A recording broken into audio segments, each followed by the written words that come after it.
ठीक है, आप बोलिए। बोलेंगे तो हम लोग ने बोलने देंगे। बोलिए शैलेंद्र कुमार जी, आप बैठ जाइए। मैं बोल रहा हूँ तो सुने तो। शैलेंद्र कुमार जी बैठिए, बैठिए। हाँ बोलिए। अध्यक्ष महोदय, मैं गंभीर मामला है वो सदन के सामने रखा हूँ। अयोध्या का विवाद आज से नहीं 1950 से ज़्यादा शुरू हुआ है और वो न्यायालय में विचाराधीन है। हमारे पहले भी हमारे समय में ही भारतीय जनता पार्टी ने खामखा ऐसा वातावरण देश में बनाया कि दंगा हो गया और वही बीजेपी फिर कर रही है। ये न्यायपालिका को मानते नहीं, संविधान को मानते नहीं। क्या चाहते, मैं ये पूछा चाहता हूँ। जब ये कहा है सुप्रीम कोर्ट में फैसला हुआ, सुप्रीम कोर्ट ने कहा कि सरकार को यथास्थिति बनाए रखने की आवश्यकता है, उनको बनाए रखना पड़ेगा। तो आज हम सुप्रीम कोर्ट के फैसले को मान रहे हैं। सुप्रीम कोर्ट का निर्देश है कि कोई भी अयोध्या में जब तक फैसला नहीं हो जाता है तब तक उस सवाल को उठाने का कोई सवाल नहीं हम जाने देंगे। तो हम तो सुप्रीम कोर्ट के मामले को सुप्रीम कोर्ट के फैसले को मान रहे हैं। ये सुप्रीम कोर्ट नहीं मानेंगे, न संविधान मानेंगे, कुछ भी नहीं, मनमानी करेंगे और मनमानी करेंगे गिरफ्तार हो जाए। पिटाई किसकी पिटाई दिखाओ पीछे, कौन पिता है?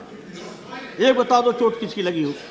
किसी को नहीं चोट लगी है, न किसी को मारा है, केवल वहां जाने नहीं दिया और जाने नहीं दिया। जनता ने साथ नहीं दिया, जनता ने साथ नहीं दिया, एक भी नहीं गया।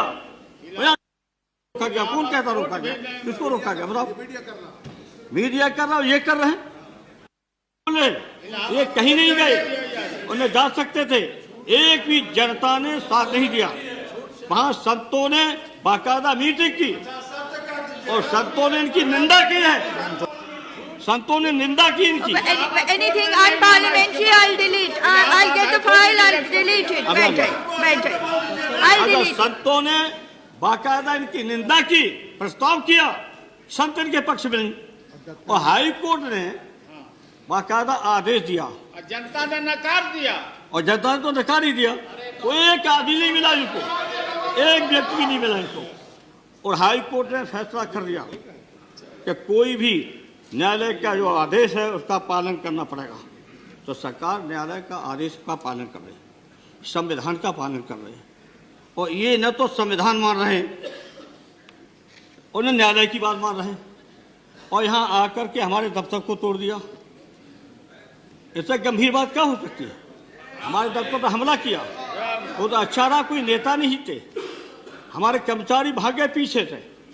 उन्होंने फाटक भी तोड़ा, साइन बोर्ड तोड़ा और तोड़ करके कितने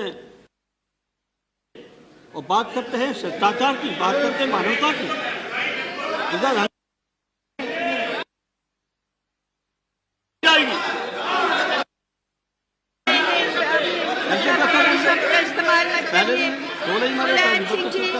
इस शब्द का इस्तेमाल मत करिए। I'll have it explained.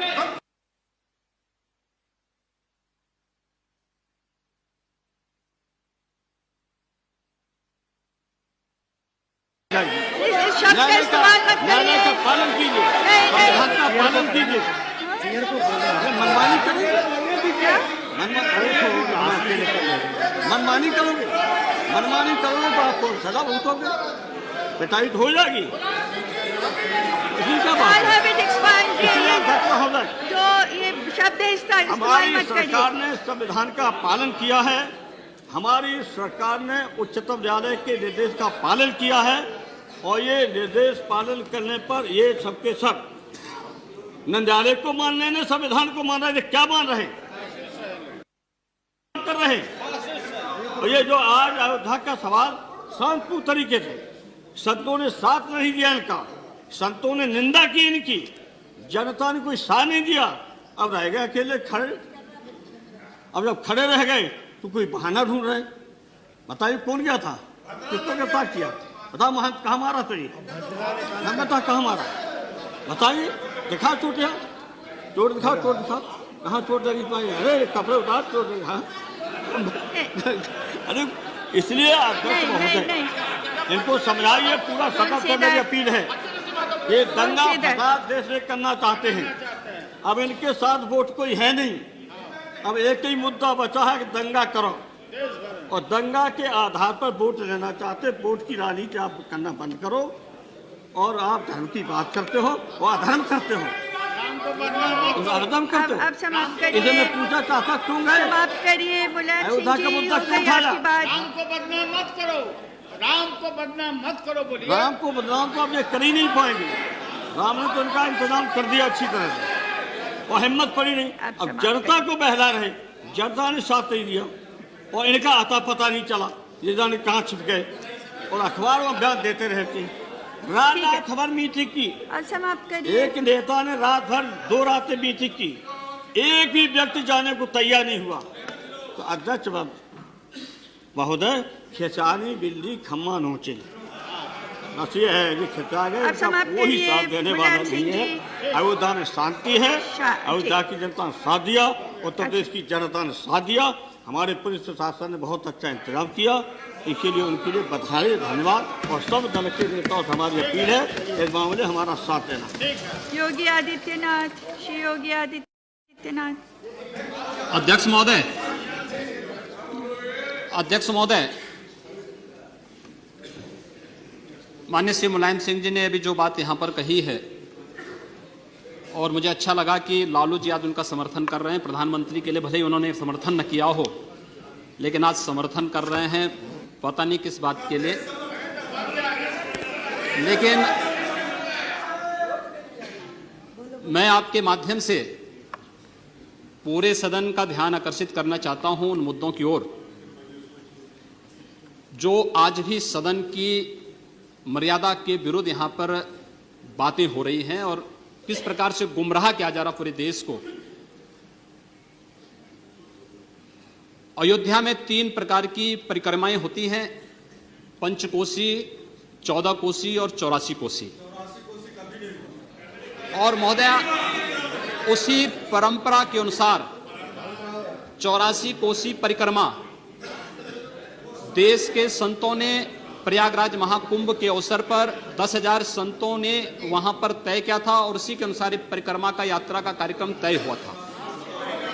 महोदया, मैं स्पष्ट कर देना चाहता हूं कि अयोध्या में श्री राम जन्मभूमि, जिस पर माननीय उच्चतम न्यायालय ने इलाहाबाद उच्च न्यायालय की खंडपीठ के निर्णय के बाद स्थगनादेश दिया है, उससे 25-30 किलोमीटर दूर बस्ती जनपद के मखोड़ा नामक स्थान से, जहां पर महाराज दशरथ ने पुत्रेष्टि यज्ञ किया था, उस स्थान से इस परिक्रमा यात्रा को प्रारंभ होना था, और विशुद्ध धार्मिक यात्रा थी। इसमें किसी राजनीतिक दल का कोई हस्तक्षेप नहीं था। बिल्कुल 200-250 संतों को इस यात्रा में चलना था, और 13 सितंबर तक ये 20 दिन की यात्रा है। लेकिन जिस प्रकार से धार्मिक स्वतंत्रता के मौलिक अधिकार पर उत्तर प्रदेश सरकार ने प्रहार किया है, महोदय, पहली बार ये देखने को मिला है कि लगभग 2000 से अधिक संतों को गिरफ्तार किया गया है और पूरी तरह अपमानित किया गया है।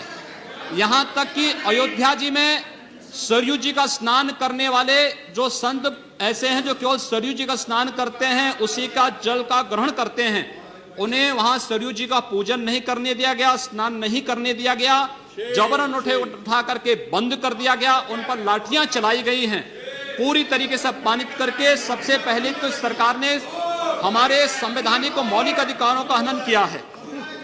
दूसरा, जहां तक स्थगन आदेश की बात है, मैं याद दिलाना चाहूंगा, इस देश के अंदर सेकुलरिज्म के नाम पर राजनीति करने वाले उन सभी दलों को 1994 में कांग्रेस नेतृत्व की ही सरकार ने सुप्रीम कोर्ट में एक शपथ पत्र दिया था, और यह कहा था कि अगर तय हो जाएगा कि अयोध्या में विवादित जो ढांचा था, वह ढांचा किसी हिंदू मंदिर या स्मारक को तोड़ करके बनाया गया है, तो हिंदू भावनाओं के अनुरूप कार्य होगा। आखिर यह साबित हो चुका है।